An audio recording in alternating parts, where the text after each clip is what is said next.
Yes. I'm here.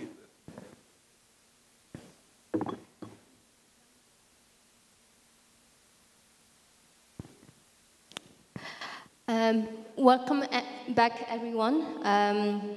So we will start our final panel before our closing lecture for the conference. And we have actually covered many different aspects of the doctrine, the key doctrine of Paticcasamuppada. And the final panel will focus on the link between dependent origination and meditation.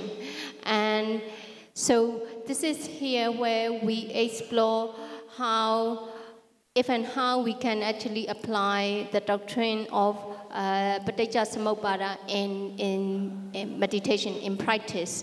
And I have the pleasure of actually welcoming two great speakers and teachers of meditation, and also scholars of Pali Buddhism and also Abhidhamma studies here. So the first speakers, Associate Professor Siale Dr. Donnimala. She, as a layperson, Donnimala had a bachelor degree majoring in English in 1984 from Mandalay University. And after ordination in 1996, she studied fundamental Buddhist courses at the Jino Monastery, Sasana Pala Nunnery, and Sitagu. So various institutions in Myanmar. And then she subsequently joined International Theravada Buddhist Missionary University at the end of 1998. And she held master degree in the Buddha Dharma in 2004. And then after 5 years, she pursued her postdoctoral study, research at Delhi University. And she got her PhD from Delhi University in, I think it was in 2015, right?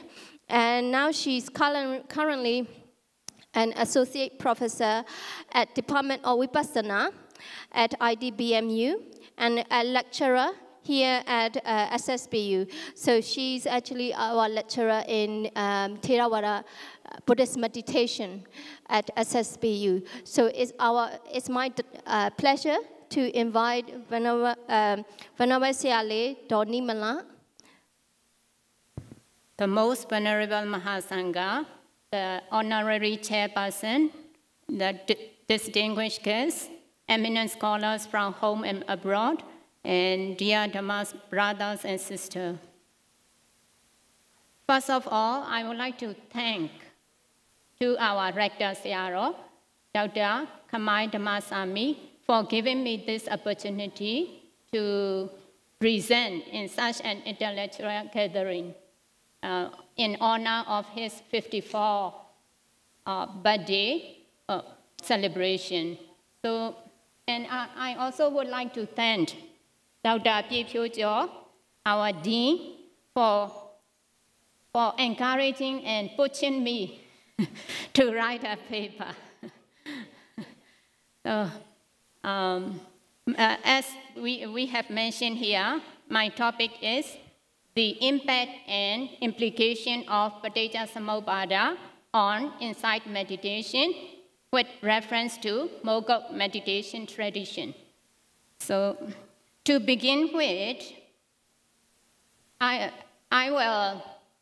will make a very concise illumination of Paticcasamuppada. Then, after that, I will briefly go through the profundity of this doctrine as depicted in the Pali canonical text, and Subsequently, I will introduce you with mogok meditation technique, one of the leading traditions in the contemporary Myanmar. Then I will also try to clarify how and to what extent that doctrine is applied in that meditation practice, assessing the theoretical aspects of this profound Dhamma, profound teaching. And finally, I will also verify the impact and implication of Paticca Samuppada in insight meditation. So I will begin with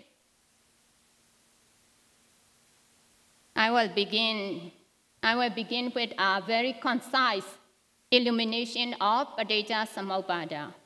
As we all observe that the law of dependent origination is regarded by all Buddhists, by all, not only Theravada, but also Mahayana, Vijayana, and other schools, that the law of dependent origination is regarded as the profound teachings of Buddha and very crucial teachings of the Buddha, because without this aspect of teaching, it is very difficult to understand how that the law of nature, the law of karma, how the law of karma really works. It actually works. We cannot, if we do not understand, then we cannot have a clear vision of cause and effect. So it is very crucial teaching in all Buddhist schools. And that I think it is very beneficial to have the idea of how this dependent origination is all about and how it actually works. So first, we will give a very concise illumination, so that the law of dependent origination emphasizes the important principle of all phenomena in the universe. They are relative and conditioned. No phenomena in the universe arises independently. Because this is dependent origination, that all phenomena in the universe, they depend on each other. No phenomena in the universe arises independently or we can also say without the supportive condition. It cannot arise without supportive condition. And in the words of Ajahn Brahmali, one of the renowned Buddhist meditation master, he said, dependent origination is the sequence of condition, sequence of 12 factors, that each factors depend upon another. The subsequent factor depends on the previous one for its existence. So that because of that conditional relationship between these links or between these factors, it is called dependent origination. This is according to Ajahn Brahmali. And another scholar, the late Venerable Dr. K. Sri Dhammananda, he said, the law of dependent origination is a realistic way of understanding that universe, understanding the universe, and it is equivalent, Buddhist equivalent to the Einstein theory of relativity. That is what Dr. K. Sri Dhammananda said. And another scholar, that Jeffrey Hopkins, I think he is also a very famous scholar, Jeffrey Hopkins, he said, this is the law of dependent origination is the king of reason, because it explains why sentient beings are reborn again and again, and one life after another, while that sentient being wander one life after another. So this is the explanation of that reason. So Jeffrey Hopkins, he said it is the king of reason. The law of dependent origination is the king of reason. And to my understanding, that dependent origination, it reinforces or fortifies the discourse on Anatta Lakkhana Sutta. It also reinforces, it also verifies the law of karma. And depending, as we all know, the law of karma explains why sentient beings are reborn one life after another, depending on the volition that they have done while performing that wholesome or unwholesome deeds. That dependent origination, it fortifies or reinforces the law of karma, as well as the discourse on Anatta Lakkhana Sutta, the characteristic of non-soul. This is to my understanding. So that is a very concise illumination of Paticca Samuppada. So I will go to the second outline. This is the profundity of this doctrine. So as depicted in the canonical text, especially from Theravada canonical text. So in the Ariya Pariyesana Sutta, the discourse on the noble quest, the Buddha said, it is very difficult to understand the law of dependent origination. So here I quote from Ariya Pariyesana Sutta. Here is the quotation that the Buddha own statement. Dependent origination is profound, hard to see, and hard to understand, and peaceful and sublime, unattainable by mere reasoning, and subtle, and to be experienced only by the wise. So this is from Ariya Pariyesana Sutta. This is, we can see from this quotation that it is really difficult to understand the clear picture of that dependent origination. And also in Majjhima Nikaya, it is also mentioned that the Buddha identified the law of dependent origination as two aspects of profound Dhamma or deep Dhamma that he discovers on the occasion of his enlightenment, that one Dhamma, profound Dhamma, is dependent origination, and another one is Nibbana. But in commentary, the commentator, they mentioned four Dhamma. But here in Majjhima Nikaya, the Uparipanasa, the Buddha identified that dependent origination as the deep Dhamma, that Gambhira Dhamma.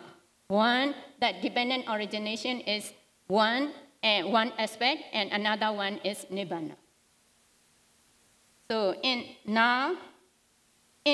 again, in Majjhima Nikaya, again, Uparipanasa Pali, it is mentioned in Mahahati Badopama Sutta. It means the greater discourse on the simile of elephants' footprints. So in that Sutta, the Buddha indicates, the Buddha said that dependent origination is like Dhamma. The Buddha equate, the Buddha give equivalence, that dependent origination with Dhamma. He said that your Paticca Samuppada Pasati, so Dhammam Pasati. Your Dhammam Pasati, so Paticca Samuppada Pasati. It means the Buddha give equivalence, dependent origination with Dhamma. So as you all know, that the last attribute of the Dhamma, that is Pacchatam Veritabo Vinyuhi. So that Dhamma can be realized, can be experienced by the wise. So here in Ariya Pariyesana Sutta, the Buddha mentioned that it is really profound and it is experienced only by the wise. And again, here in Mahahati Bodhopama Sutta, that dependent origination, the Buddha equated dependent origination with the Dhamma.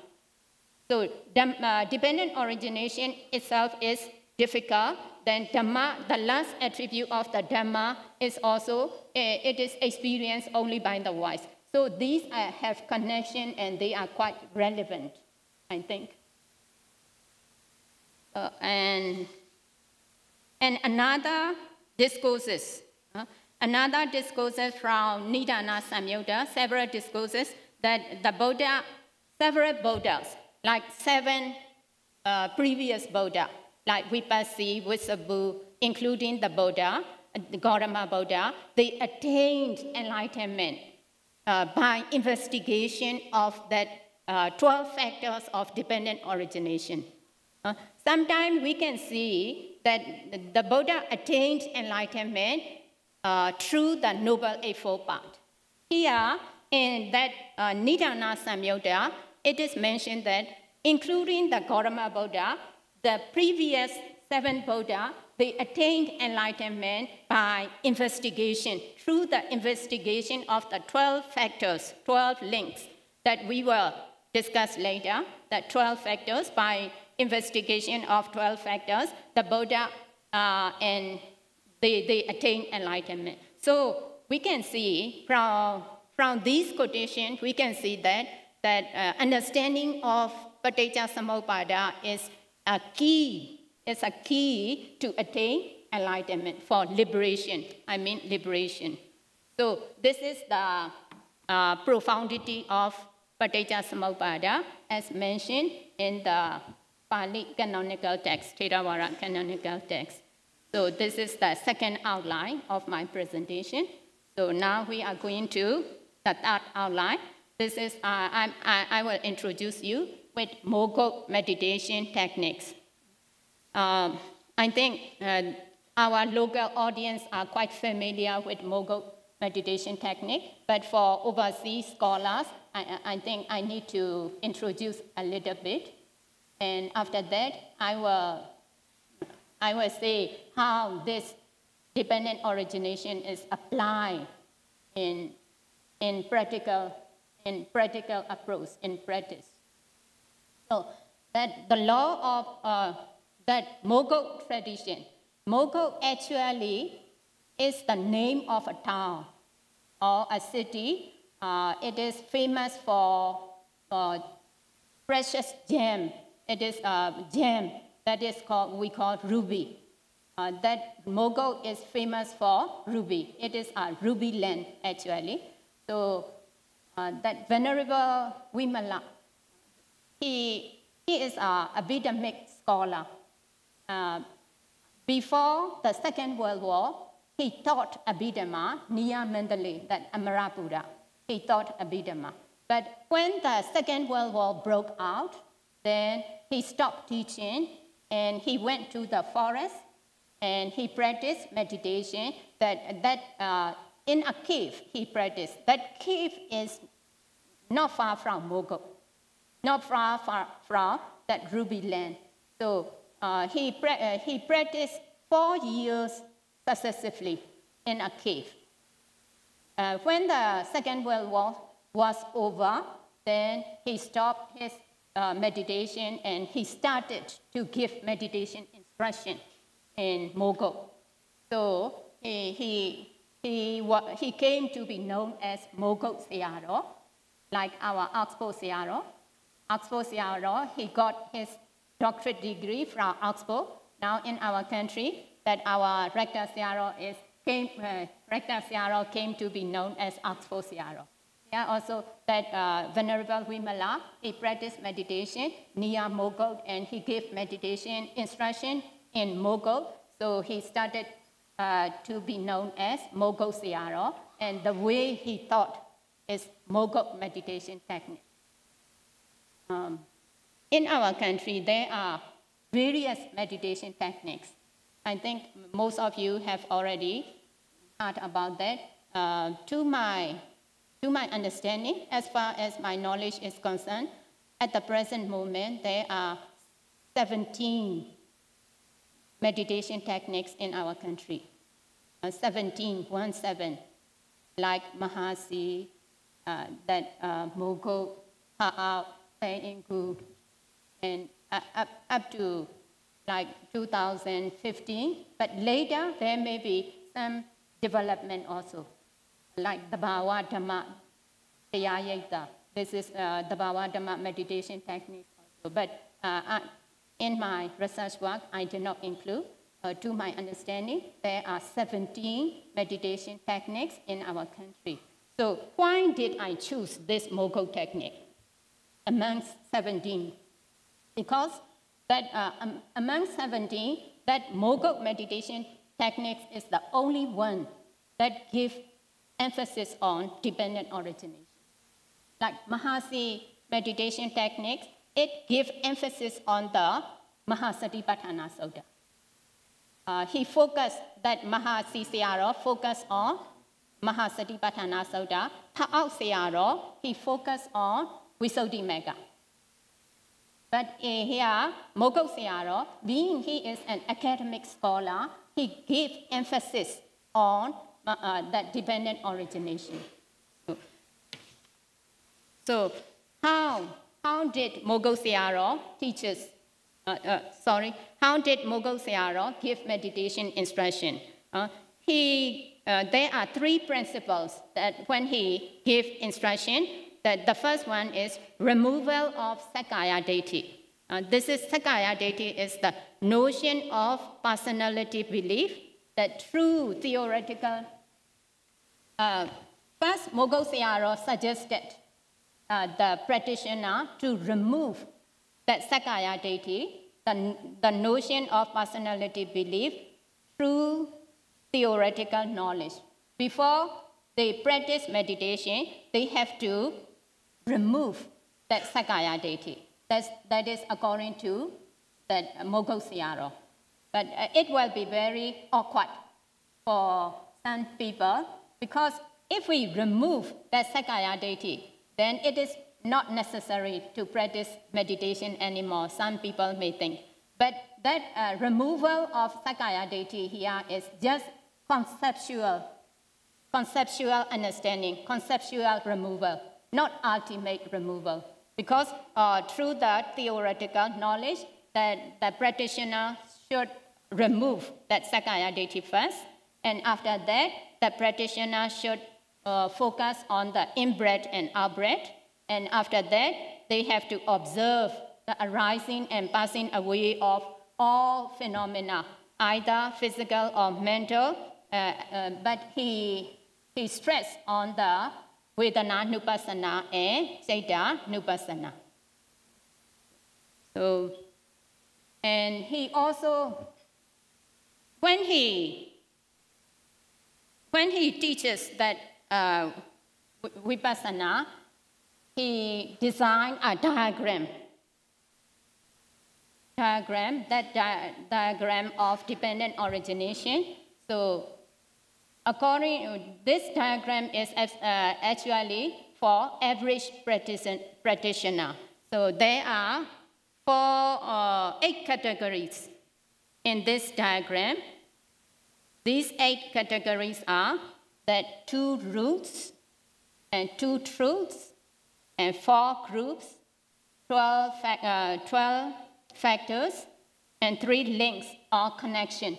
Here we have to break through the links. Here in that diagram there are 3 links and 3 rounds and 3 periods and 20 modes. So in this, that Mogok Sayadaw, he explained the dependent origination with this diagram. As now I have mentioned, there are 8 categories in this diagram. So what are the 2 roots? It has 2 roots. Actually, as we all know, there are 3 unwholesome roots. Here, avijja and tanha. Avijja and tanha, they are unwholesome mental factors. At the middle, this is avijja and tanha. Actually, as we all know, there are three unwholesome roots, right? Lobha, dosa, and moha. But here, in dependent origination, that Mogul Sayadaw, he explained that the two roots, only two roots, not three roots. So one is missing. That one is dosa. Where is dosa? So avijja and tanha. Avijja is moha. It is delusion or distortion. And tanha craving is lobha. So as we all know, there are three unwholesome mental states, but here only two unwholesome mental states.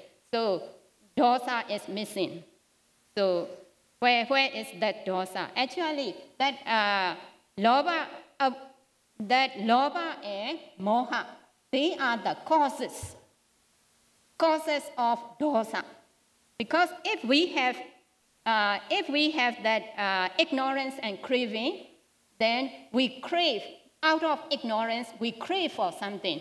And if we cannot fulfill our craving, then dosa arises. Dosa is the effect. And that moha and that lobha is the cause. They are the cause roots. And there are two truths. As we all know, there are four noble truths. But here, in this diagram, it mentioned only two truths. These two truths are that samudaya and dukkha. This is the first noble truth and the second noble truth. This is in forward order. There is no nirodha sajja and mega sajja in this diagram. I mean in forward order. So two truths are samudaya and dukkha. And there are four groups. That here you can see number 1, 2, 3, 4. These four groups, the first group is the past causal group. In past life, out of ignorance, we perform that sankhara. We did sankhara. We have sankhara. So that avijja and here in past cause, number 1 is the past cause. And because of that past cause, then we have present effect. Present effect is here, present consequential group. This is the present effect.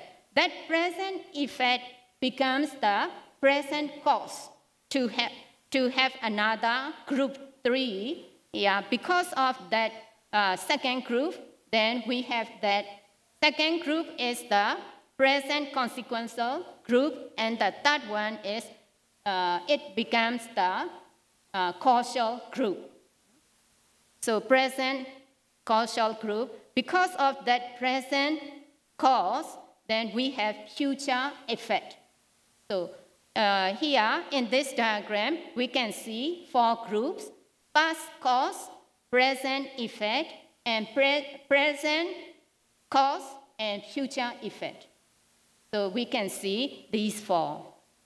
And there are 12 factors. As we all know, that avijja, sankhara, vijnana, and namarupa, and these, we have that 12 factors. And after that, what do we have? 3 links. Yeah, 3 links. Where are the links? Yeah, I will go back to the diagram again. Yeah, in this diagram, we can see link. The first link is between here, vijnana and here,